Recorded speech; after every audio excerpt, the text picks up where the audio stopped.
The series of great book series, uh, Story of Civilization Part 2 by Arjun Dev Sir, we have second chapter. The first video in the second chapter, and we'll go on like that. Maybe there'll be some 5 or 6 videos. Chapter 10, because this is a part 2, the First World War.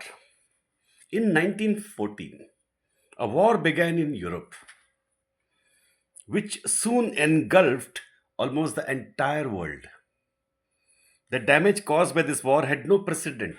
Had no precedent. Nothing like that happened before in history. In the earlier wars, the civilian populations were not themselves involved, and the casualties were not so much.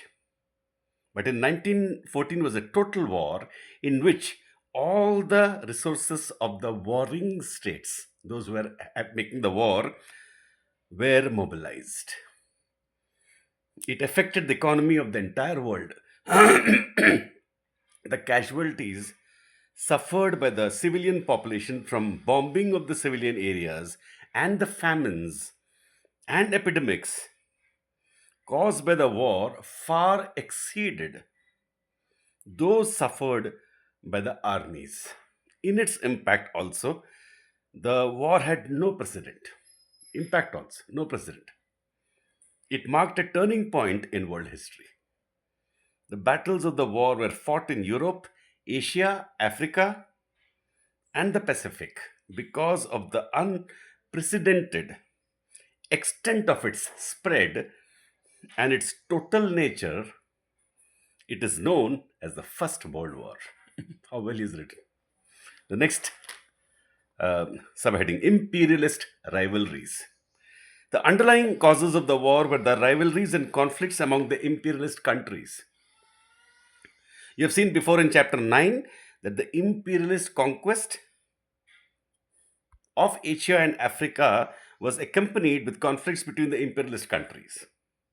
Sometimes the imperialists were able to come to peaceful settlements, inverted commas, and agree to divide a part of Asia or Africa among themselves without resorting to the use of force against each other. So there's always this dual thing, peace, war.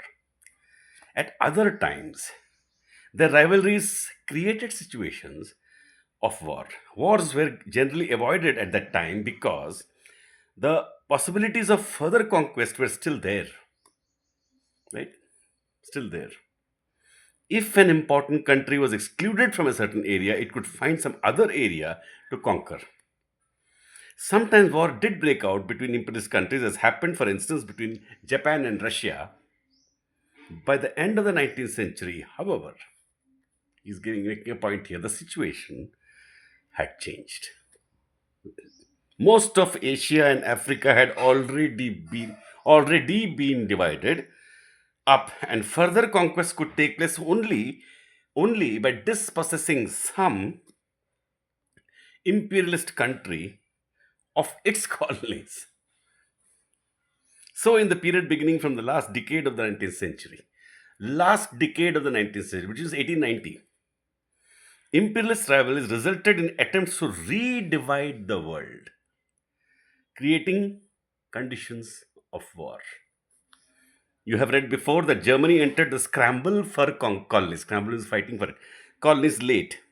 After the unification of Germany had been achieved, it made tremendous economic progress. By 1914, it had left Britain and France far behind on the production of iron and steel and in many manufacturers, manufacturing industries. It had entered the shipping trade in a big way.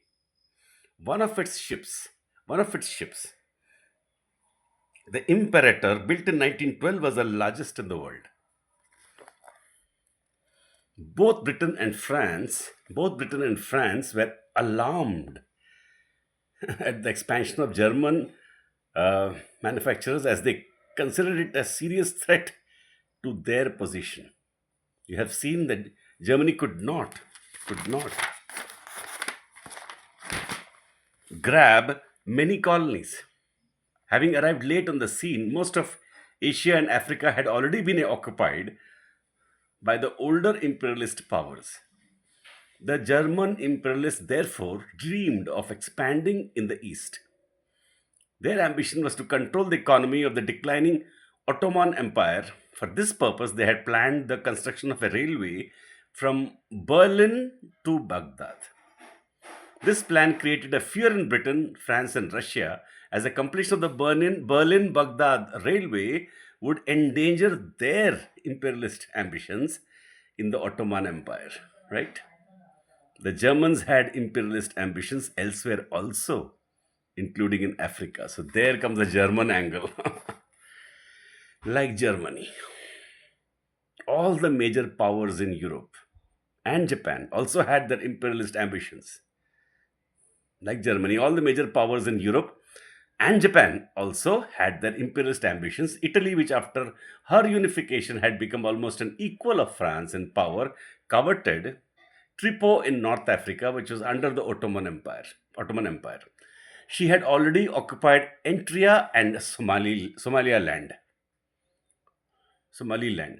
France wanted to add Morocco to her conquests in Africa. Russia had her ambitions in Iran, where the war is taking place now.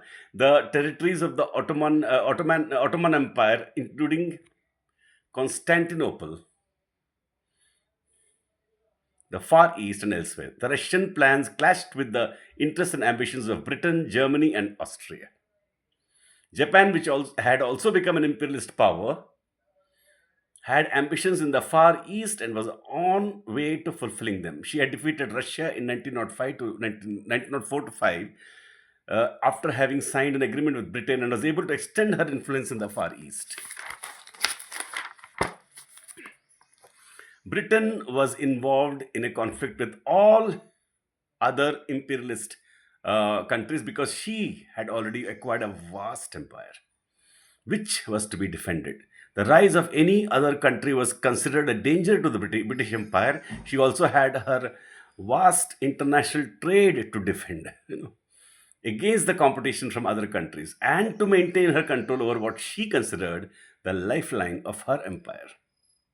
Austria had her ambitions in the Ottoman Empire. The United States of America had emerged as a powerful nation. By the end of the 19th century, she had annexed the Philippines. Her main interest was to preserve the independence of trade as her trade was expanding at a tremendous rate. Right? Everybody's ambitions, see how they are. The expansion of other major powers' influence was considered a threat to American interests. How clearly and how wonderfully is written, at least as factors. We go for the next subheading, conflicts within Europe, in the next video.